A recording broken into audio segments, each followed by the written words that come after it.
Yes, this act is haram, and one who is addicted to it and doesn't do anything to refrain from it and dies without repentance is rejected in the court of Allah.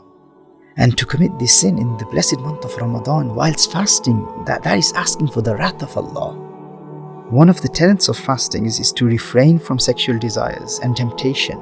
So if someone has committed this sin out of negligence, must make immediate tawbah and study and implement our tazkiyah course, our self-purification course, to learn how to control the desires. However, if one is fasting and commits this sin of masturbation to the point of inzal, to the point of ejaculation, then that will invalidate the fast. And one will have to make up for that fast by keeping one fast after Ramadan. And this is called qada, but there is no kafara. It will not incur an expiation or an additional penalty. The fast will be nullified. One must make immediate tawbah and perform the obligatory ritual ghusl. Bathe immediately and make qada of that fast by keeping one fast after the month of Ramadan. And when I said that it will only invalidate the fast if ejaculation or inzal takes place, the meaning of inzal is the discharge of semen. Generally, males experience 4 kinds of emissions or discharges from the genitals. The first is urine, and the second one is called madhi. Third is mani, and the fourth is vadi. Now, al-madhi is the pre-ejaculatory fluid, which is released when one is aroused, when one is in the state of shahwa, before ejaculation or before the emission of semen or sperm. Madhi is a white, thin, watery and a sticky fluid. Now this pre-ejaculatory fluid, it comes out before the ejaculation of semen. This is called madhi. And mani is semen, which is a white, thick substance, and that is released at the time of ejaculation. And vadi, which can be called prostatic fluid. This is a white, cloudy substance, which has no smell, and this is usually emitted after passing urine and sometimes before passing urine. So this is usually after the sexual intercourse has taken place, and then one passes urine after that. So after passing urine, one may feel the emission of vadi, and sometimes during ghusl one may see the emission of this substance, which is called vadi. So these are the 4 kinds of discharges: urine, madhi, mani, vadi. Now, according to the Islamic law, how does one differentiate between mani, between semen, and madhi, the pre-ejaculatory fluid, and vadi, the prostatic fluid?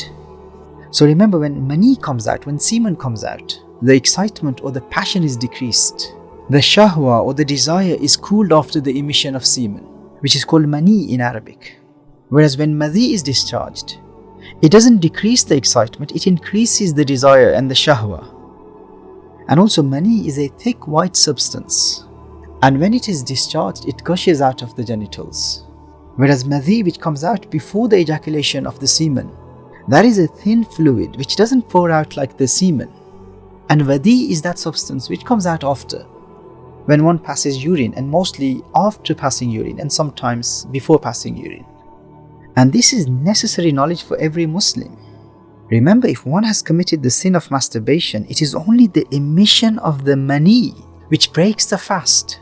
The emission of madhi and vadi do not break the fast.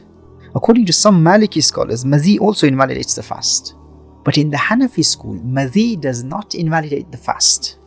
Now, if someone commits the sin of masturbation, but stops this evil act before inzal, before the emission of the semen, if one stops before ejaculation, even though the fast will not be invalidated, the fast will still be valid, but this person has committed a haram act and will be sinful, and he has deprived himself from the blessings of the fast.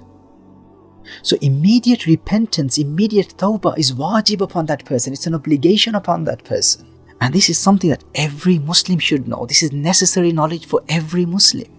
And it is shocking to see how many young Muslims and elderly Muslims are unaware of these basic masail of Islam.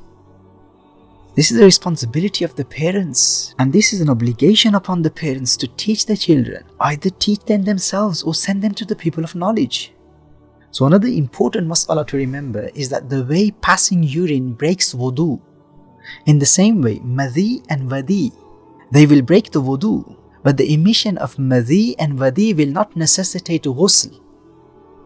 One will only be in the state of major impurity with the emission of mani, with the emission of semen. So the ritual bathing, ghusl, is only necessitated by the emission of mani.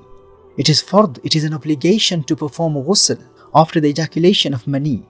And masturbation will only break the fast when mani comes out.